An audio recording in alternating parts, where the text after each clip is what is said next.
Hello everyone, I am Akhilesh and today we are going to start the very first chapter of geography, that is resources and development. First of all, what is resource? Resource is something which is utilized by the human beings through which they can fulfill their basic needs. And now, what are the things that make anything should be a resource? Or what makes anything that should not be a resource?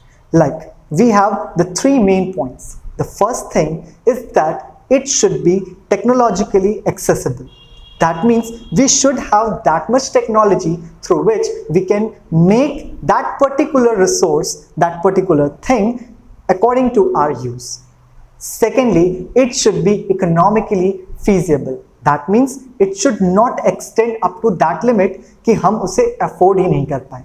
पहला था जिसमें हम technology की मदद से उसको अपने use के काबिल बना रहे हैं, और दूसरा उसमें हम उतना ही यूटिलाइज कर रहे हैं जितनी की हमारे पास गुंजाइश है, यानी कि जितना हम उस पर इन्वेस्ट कर सकते हैं. And the third thing is that it should be culturally acceptable, यानी कि वो हमारे किसी भी तरीके से हमारे कल्चर को, जो हमारे जिस वे में हम लोग अपनी लाइफ जी रहे हैं, उसको किसी भी तरीके से डिस्टर्ब ना करें.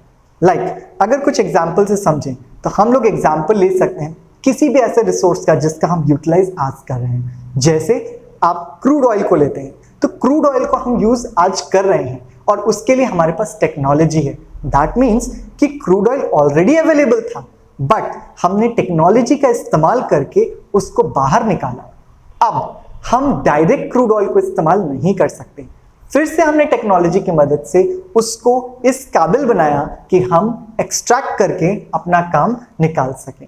दूसरी चीज, उसको जिस टेक्नोलॉजी का हमने उसमें इस्तेमाल किया, जिसके थ्रू हमने उसको डेवलप किया, वो इकोनॉमिकली इतनी फिजिबल है कि कॉमन लोग उसको आराम से यूज कर सकें.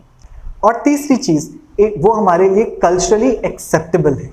कल्चरली एक्सेप्टेबल दैट मीन्स कि हमें उसकी नीड भी है और हम उसका इस्तेमाल बहुत एफिशिएंटली कर पाते हैं. अब चलते हैं दूसरी तरफ, जहां पर हम देखेंगे कि हम किसी रिसोर्स को कैसे यूटिलाइज करते हैं.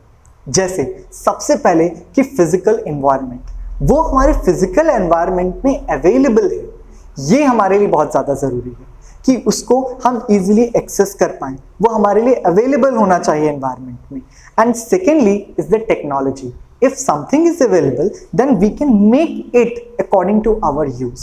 जैसे क्रूड ऑयल का हमने एग्जांपल लिया, क्रूड ऑयल हमारे नेचर में अवेलेबल है और उसके बाद टेक्नोलॉजी का इस्तेमाल करके हमने उसमें से और रिफाइंड फॉर्म में पेट्रोलियम निकाल लिया.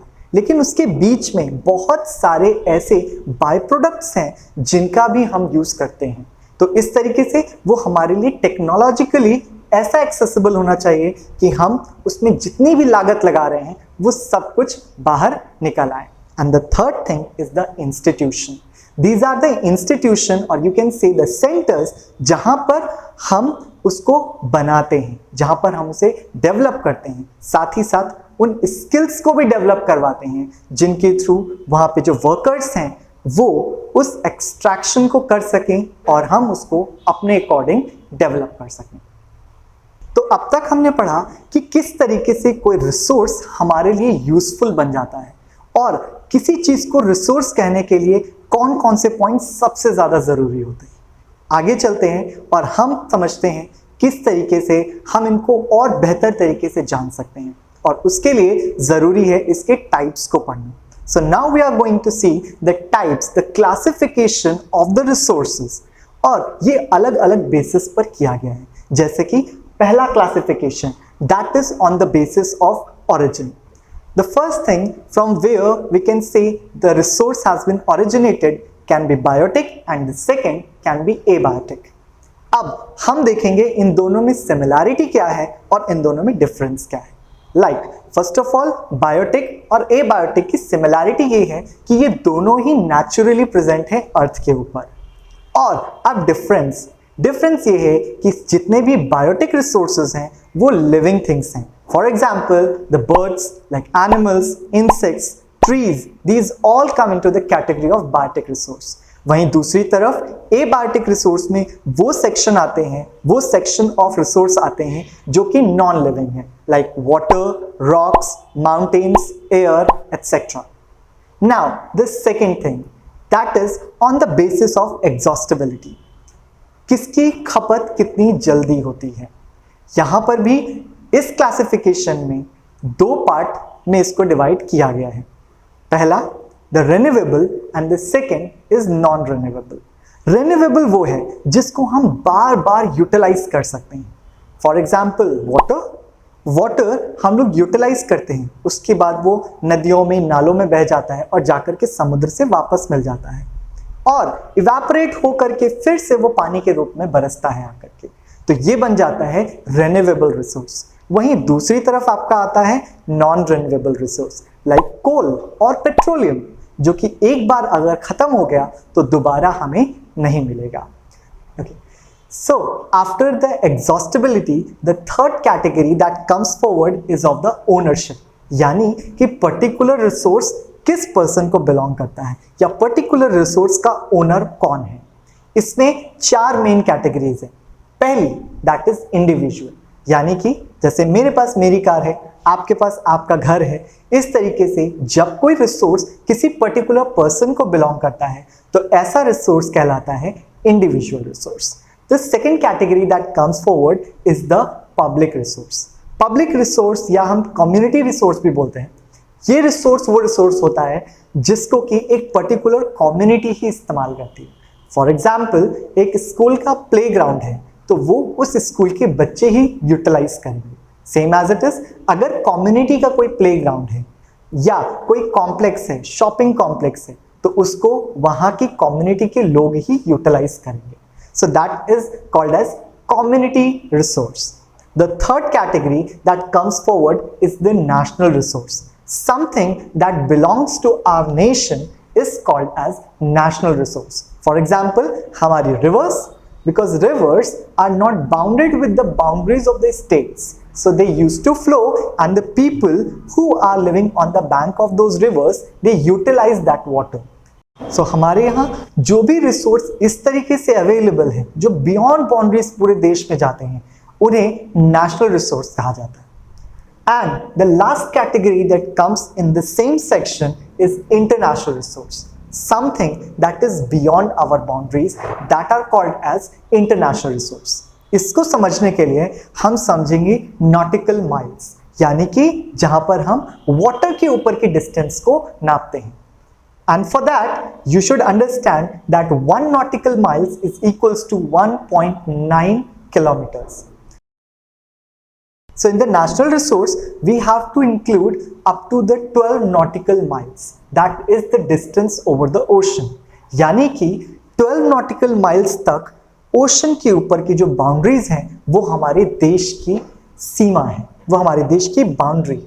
और वहां तक का जितना भी रिसोर्स है वो नेशनल रिसोर्स में आता है. लेकिन फोर्थ कैटेगरी है इंटरनेशनल रिसोर्स की. That means beyond 12 nautical miles to the 200 nautical miles come into the category of open ocean. That means no individual country can utilise it और extract anything from this area. So the fourth classification is on the basis of status of development. यानी कि कोई resource किस तरीके से develop होता है उसके बेसिस पे हमारे चौथा क्लासिफिकेशन सामने आता है. इसमें बहुत ज़्यादा कंफ्यूजन हो सकता है, इसलिए इसको ध्यान से सुनिएगा कि किस तरीके से हम स्टेटस ऑफ डेवलपमेंट के बेसिस पे रिसोर्सेज को क्लासिफाई कर सकते हैं. Like the first one comes is the potential resource. Potential resource क्या है? पोटेंशियल वर्ड से ही समझ में आ रहा है कि पोटेंशियल उसके अंदर ये स्टेमिना है कि वो हमारी बेसिक नीड को फुलफिल कर सकता है. दैट मीन्स हमारे पास टेक्नोलॉजी है, हमारे पास वो रिसोर्स भी अवेलेबल है और हमारे पास विलिंग पावर भी है कि हम उसको यूटिलाइज करें. And such type of resources comes into the category of potential resources. So the example of potential resource is like solar energy.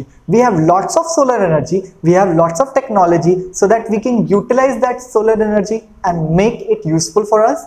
But इतने बड़े लेवल पर सोलर एनर्जी हमारे पास अवेलेबल होने के बावजूद हम उसको पूरी तरीके से यूटिलाइज नहीं कर सकते. दैट मीन्स पोटेंशियल है, लेकिन अभी हमारे पास इतने बड़े पैमाने पे उसको यूटिलाइज करने के रिसोर्सेज या कह सकते हैं सोर्सेज नहीं है। So under the status of development जो सेकेंड आती है वो है हमारा developed resource. As you can see कि नाम से ही क्लियर हो रहा है ये रिसोर्स ऑलरेडी डेवलप्ड है। जैसे हम कोल की बात करते हैं, वो ऑलरेडी डेवलप्ड है, हमें केवल उसको निकालना है, एक्सट्रैक्ट करके उसको यूज करना है। Same as it is when you go towards the crude oil, हमें पता है क्रूड ऑयल अवेलेबल है, हमें उसको एक्सट्रैक्ट करना है और उसको डायरेक्टली यूज करना है। Natural gas, it is already available, we just have to extract it and use it.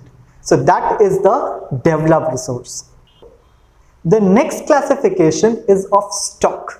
Stock का मतलब है कि कोई चीज हमारे पास अवेलेबल है लेकिन हमारे पास टेक्नोलॉजी नहीं है जिसके थ्रू हम उसको यूटिलाइज कर सकें, या जिस अमाउंट में वो हमारे पास अवेलेबल है हम उसको यूटिलाइज कर सकें। फॉर एग्जाम्पल हम वाटर का H2O, we all know that it has 2 molecules of hydrogen and 1 molecules of oxygen and we can just bifurcate them और हम उसको यूज कर लें, लेकिन ना तो हमारे पास उसकी टेक्नोलॉजी है और ना ही हम उसको यूज कर सकते हैं। तो this type of resource is called as stock resource. So the fourth category is the reserve. As you can understand by the name, the reserve, something that we have reserved, we are not willing to use it right now, but in future in any situation, जैसे कि सूखा पड़ जाता है या कहीं पे कोई नेचुरल डिजास्टर आ जाता है जिसकी वजह से पीने के पानी की कमी हो जाती है, खाने की कमी हो जाती है, तो इस कंडीशन में हम लोग वहाँ पे फूड भी अवेलेबल कराते हैं, लेकिन वाटर, जो ड्रिंकिंग, सेफ ड्रिंकिंग वाटर भी उनको अवेलेबल कराना जरूरी होता है। और उन सिचुएशंस में हम इन डैम्स में जो रिजर्वॉयर है, जो वाटर रिजर्व करके रखा गया है, उसको लेकर के हम उन तक पहुंचा सकते हैं। सो रिजर्व में हम उस रिसोर्स को रखते हैं जो हमारे पास कंप्लीटली अवेलेबल है, but we are not willing to use it right now, we are saving it for the future. So that's all for today. In our next lecture, we will read about the land resources and how we are going to conserve the land. For more informative video, join us on EduSwitch.